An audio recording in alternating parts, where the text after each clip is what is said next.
Hi friends, ఈ రోజు మన యొక్క అప్డేట్స్ కి స్వాగతం సుస్వాగతం. ఇప్పటిదాకా మన యొక్క ఛానల్ ఎవరైతే సబ్స్క్రైబ్ చేసుకోలేదో ప్రతి ఒక్కరు కూడా మన యొక్క టెక్ టుడే ఛానల్ సబ్స్క్రైబ్ చేసుకోండి. అదే విధంగా మంచి నాలెడ్జ్ అనేది సంపాదించుకోండి. ప్రతి ఒక్కరు కూడా రన్నింగ్ నోట్స్ అనేది మెయింటైన్ చేయండి. అదే విధంగా మనం చెప్పే క్లాస్ ఏదైతే ఉందో ఈచ్ అండ్ ఎవ్రీ అప్డేట్స్ కానీ ఫాలో అయినట్టయితే మీరు కరెంట్ అఫైర్స్ నుంచి మంచి స్కోరింగ్ అనేది సాధించవచ్చు. ఇంకా ఈ రోజు మన యొక్క క్లాసులోకి చూసినట్టయితే మొదటి ప్రశ్న, Shahed drones are developed by which country? Shahed డ్రోన్లు ఏ దేశం అభివృద్ధి చేసింది? సరైన సమాధానం ఆప్షన్ ఏ, ఇరాన్. ఇంకా ఎక్స్ప్లెనేషన్ చూసినట్టయితే Russia launched a massive air attack on Ukraine on June 11, 2025 using over 300 drones and missiles అని చెప్పడం జరిగింది.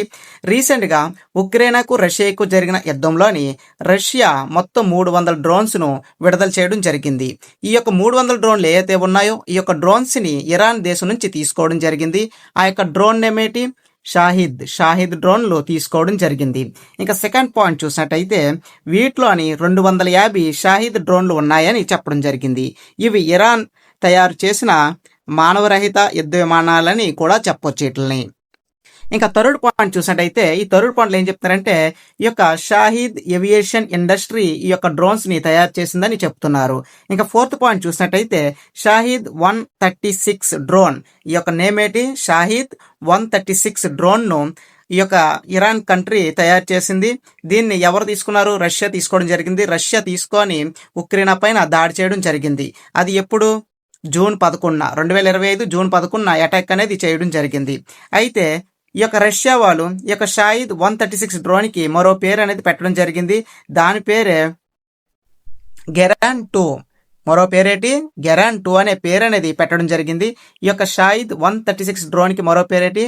గెరాన్ 2 అనే పేరు అనేది పిలవడం జరుగుతుంది. ఇంకా అదే విధంగా వీటి నుండి క్వశ్చన్లు ఏ విధంగా అడుగుతాడని చూసినట్టయితే ఈ యొక్క దాడి ఏ రోజు జరిగింది? రష్యా ఉక్రెయిన్ పైన ఏ రోజు దాడి చేసిందని అడగడం జరుగుతుంది. 11 June 2025 ఆ దాడి అనేది చేయడం జరిగింది. అయితే మొత్తం ఎన్ని డ్రోన్లు వారు విడుదల చేశారని అడుగుతుంది. మొత్తం 300 డ్రోన్లు అని చెప్పాలి. ఇంకా అదే విధంగా ఈ యొక్క డ్రోన్లు తయారు చేసిన సంస్థ ఏదని అడగడం జరుగుతుంది. షాహిద్ ఒక్క నిమిషం.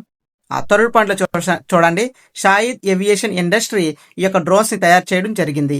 అయితే ఈ యొక్క డ్రోన్స్ ఏ దేశం వారు తయారు చేశారని అడుగుతారు. ఇరాన్ కంట్రీ తయారు చేయడం జరిగిందని అడగడం జరుగుతుంది. అయితే ఈ యొక్క డ్రోన్ యొక్క నేమ్ కూడా అడుగుతారు. రష్యా వాళ్ళు ఏ విధంగా పిలుస్తారని అడగడం జరుగుతుంది. గెరాన్ 2 అని పిలవడం జరుగుతుంది. ఇంకా అదే విధంగా ఇరాన్ యొక్క క్యాపిటల్ చూసినట్టయితే Tehran.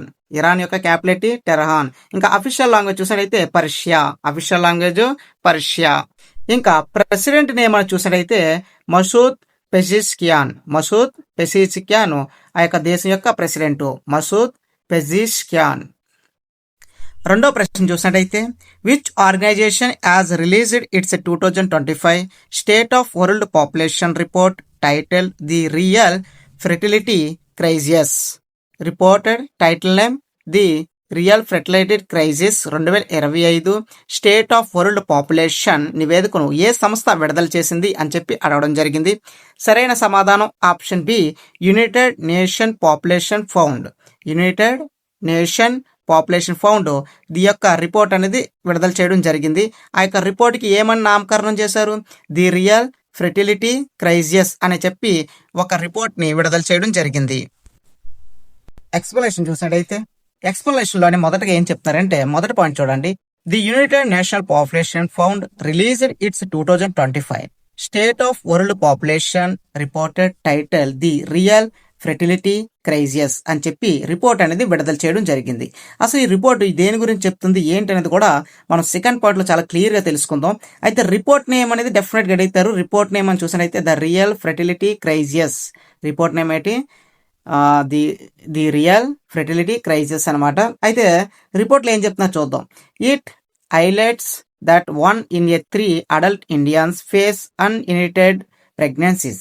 It also states that 30% of Indians experience unfulfilled desires to have a more or few children.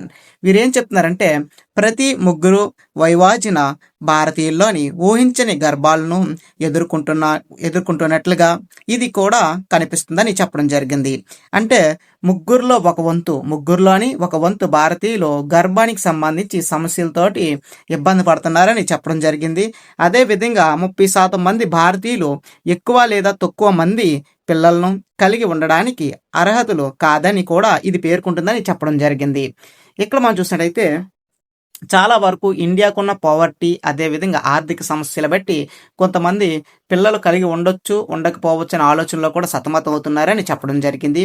దాంతోపాటు గర్భిణీ సమస్యలు అనేవి చాలా ఎక్కువగా రావడం జరుగుతుంది. అట్మాస్ఫియర్ వల్ల చేంజింగ్ వల్ల చాలామంది గర్భానికి సంబంధించి సమస్యలతో కూడా బాధపడుతున్నారని చెప్పడం జరిగింది. అదే విధంగా 3వ పాయింట్ చూసినట్టయితే United National Population Fund was created to supported population and reproductivity health programmes.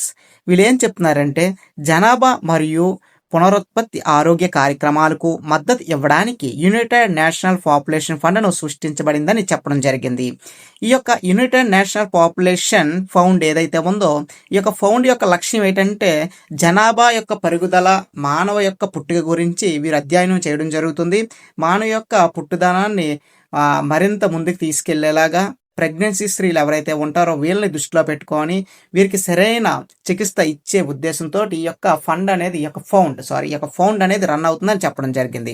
ఇంకా 4వ పాయింట్లు ఏం చెప్తున్నారంటే ప్రతి గర్భిణి కోరుకునేలాగా ప్రసవం సురక్షితంగా ఉండేలాగా చూడడం మరియు యువ సామర్థ్యాన్ని నెరవేర్చడం ఇది లక్ష్యం అని చెప్పడం జరిగింది. ప్రతి గర్భిణీ స్త్రీకి కూడా చికిత్స అనేది చాలా హెల్తీగా జరిగేలాగా ఫుల్ సపోర్టెడ్గా ఈ యొక్క సంస్థ పనిచేస్తుంది.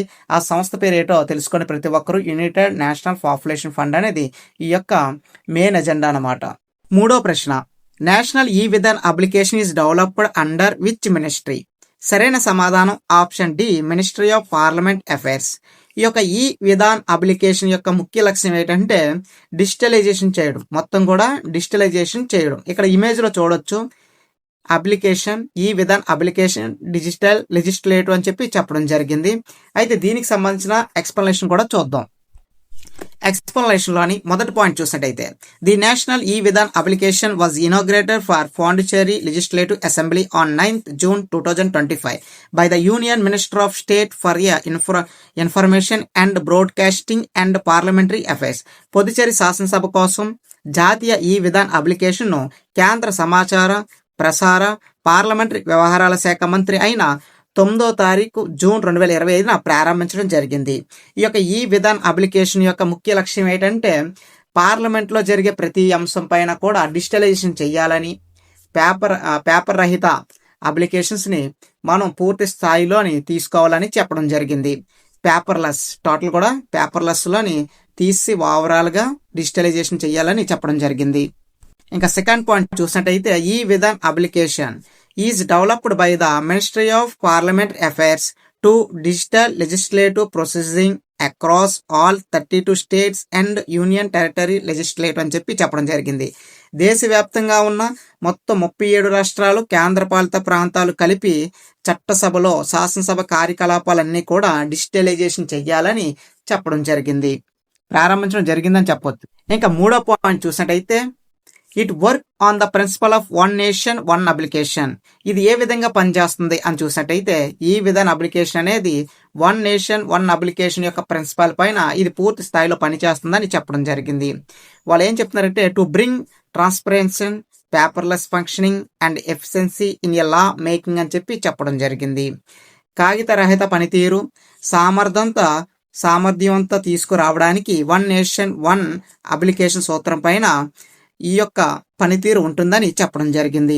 ఇంకా 4వ పాయింట్ చూసినట్టయితే నాలుగో పాయింట్లు ఏం చెప్తున్నారంటే Puducherry join the digital platform to modernize its assembly operation and contributed to a unified digital legislative ecosystem. ఇటీవలే పుదుచ్చేరి తన అసెంబ్లీ కార్యకలాపాలను ఆధీకరించడానికి మరియు ఏకీకృతంగా డిజిటల్ లెజిస్లేటివ్ ఈకో సిస్టమ్ దోహద చేయడానికి డిజిటల్ ప్లాట్ఫామ్ చేరిందని చెప్పడం జరిగింది.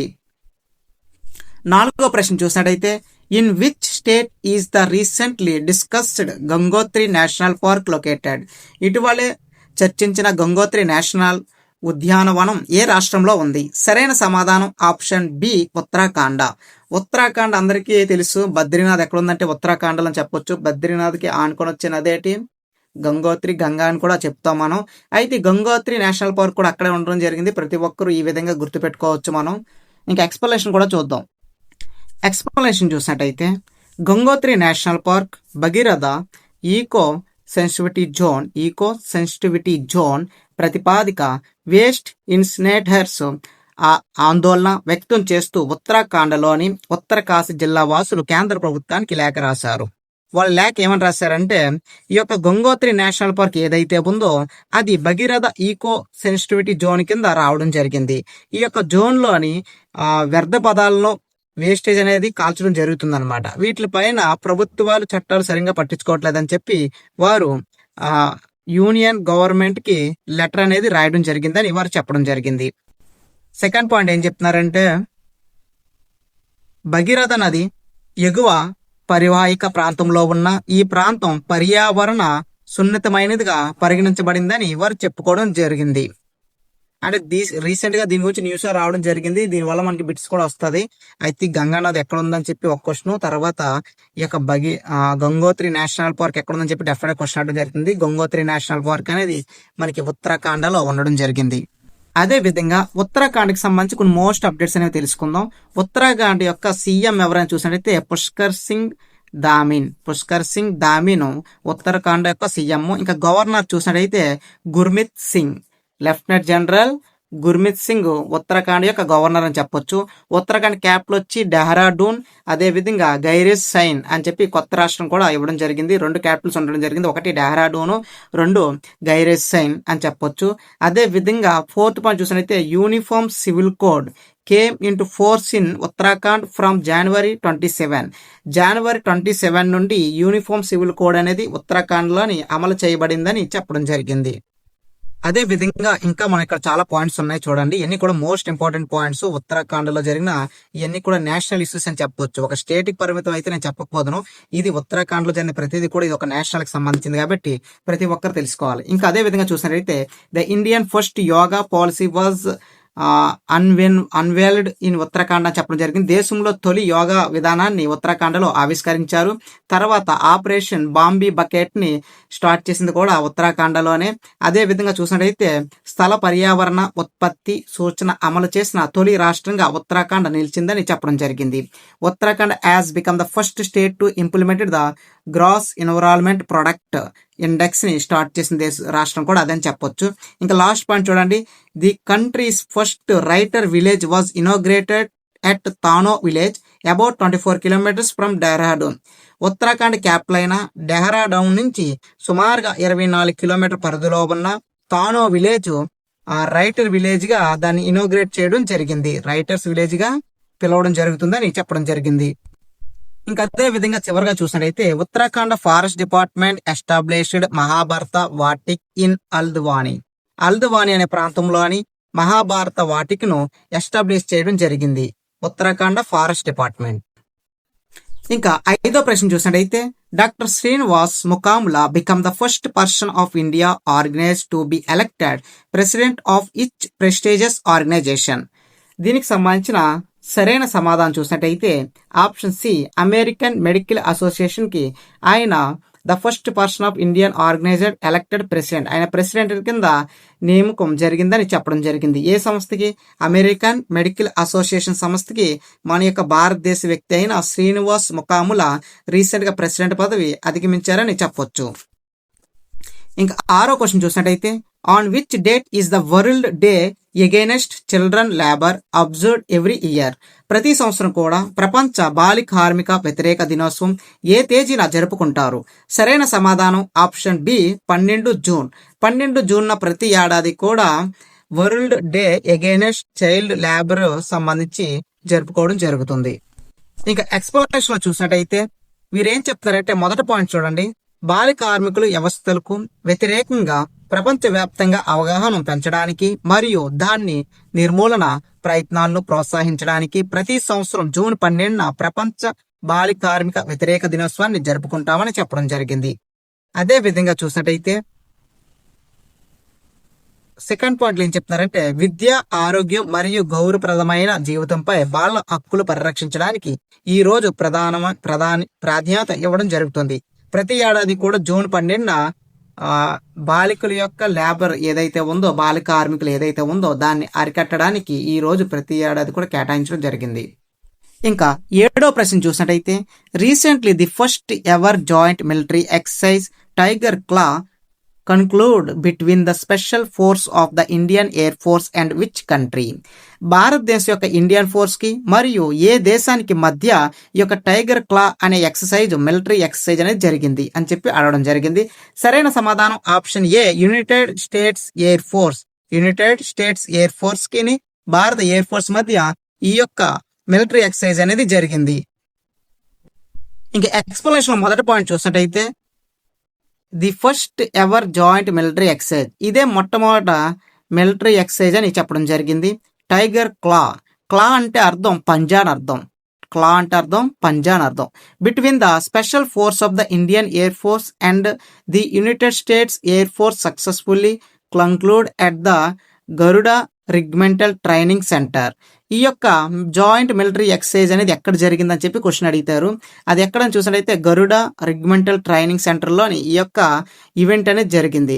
అయితే ఇందులోని పార్టిసిపేట్ చేసిన 2 కంట్రీస్ ఏంటని చూసినట్టయితే India and united states air force సంస్థ, ఈ 2 కూడా ఇందులోని పార్టిసిపేట్ చేయడం జరిగింది. ఇంకా సెకండ్ పాయింట్ చూసినట్టయితే the special force of Indian air force is also now as Garuda. భారతదేశ వైవాహిక దళానికి చెందిన ప్రత్యేక దళాన్ని గరుడ అని కూడా పిలుస్తారని చెప్పడం జరిగింది. ఈ యొక్క వైవాహిక దళం ఏదైతే ఉందో దీన్ని గరుడ అని కూడా పిలుస్తారని చెప్పడం జరిగింది. ఇంకా అదే విధంగా థర్డ్ పాయింట్ చూసినట్లయితే ది టైగర్ క్లా exercise was held across north India from 26th May to 10 June 2025. ఈ యొక్క ఈవెంట్ అనేది 26 మే నుండి 10వ తారీఖు జూన్ వరకు జరిగిందని చెప్పడం జరిగింది. ఇక్కడ అదే విధంగా ఫోర్త్ పాయింట్ చూడండి, the Indian armed force 3 wings army, navy and air force have their separate special forces which are popular now as the commando force అని చెప్పొచ్చు. భారత సాయుధ దళాలు 3 విభాగాలు, ఆర్మీ, నేవీ మరియు వైవాహిక దళం, వారు ప్రత్యేక దళాలను కలిగి ఉన్నాయి. వీటిని కమాండో దళాలను కూడా పిలుస్తారని చెప్పడం జరిగింది. వీటికి కామన్ నేమ్ ఏంటి? కమాండో ఫోర్స్ అని కూడా పిలుస్తారు. ఈ 3 ఫోర్సుల్ని కలిపి కమాండో ఫోర్స్ అని పిలుస్తారు. 8వ ప్రశ్న చూసినట్టయితే what is the rank of India in global gender gap 2025? Global gender gap రిపోర్ట్లో 2025లో భారత్ యొక్క ర్యాంకు ఎంత? సరైన సమాధానం బి, 131వ స్థానంలో ఉండడం జరిగింది. గతంతో పోలిస్తే భారతదేశం 2 స్థానాలు కిందకి వెళ్ళిందని చెప్పడం జరిగింది. అయితే ఈ యొక్క గ్లోబల్ రిపోర్ట్ అనేది ఇక్కడ మనం చూసినట్టయితే ప్రతిదీ కూడా ఎక్స్ప్లెనేషన్ ఇవ్వడం జరిగింది. చూద్దాం. మొదటగా ఎక్స్ప్లెనేషన్లో మొదటి పాయింట్ చూసినట్టయితే మొత్తం 148 దేశాల్లోని భారతదేశం 131వ స్థానంలో ఉండడం జరిగింది. గతంలో చూసుకున్నట్టయితే మంది 129వ స్థానంలో ఉంది. ఇప్పుడు 131కి కిందకి రావడం జరిగిందని చెప్పడం జరిగింది. అయితే ఈ యొక్క గ్లోబల్ జెండర్ గ్యాప్ రిపోర్ట్ను రిలీజ్ చేసే సంస్థ ఏంటి అనేది చూసినట్టయితే వరల్డ్ ఎకనామిక్ ఫోరం అనే సంస్థ ఈ యొక్క రిపోర్ట్ అనేది రిలీజ్ చేసింది. అదే విధంగా సెకండ్ పాయింట్లో చూసినట్టయితే 19th edition of the global gender gap report was released on June 12th, 2025 by the world economic forum. ఇక్కడ మనం చూసినట్టయితే వరల్డ్ ఎకనామిక్ ఫోరం సంస్థ జూన్ 12వ తారీఖున ఈ యొక్క రిపోర్ట్ అనేది రిలీజ్ చేయడం జరిగింది. అయితే ఇది 19వ ఎడిషన్ అని చెప్పడం జరుగుతుంది. 19వ ఎడిషన్ అనబడికి ఇది 19సారి అని అర్థం. అదే విధంగా టాప్ 5 కంట్రీస్ చూసినట్టయితే మొదటి స్థానంలోని ఐలాండ్, 2వ స్థానంలోని ఫిన్లాండ్, 3వ స్థానంలోని నార్వే, తర్వాత యునైటెడ్ కింగ్డమ్ అండ్ న్యూజిలాండ్. ఈ 5 కూడా మొదట 5 స్థానంలో ఉండడం జరిగింది. Island, Finland, Norway, UK and New Zealand అని చెప్పడం జరిగింది.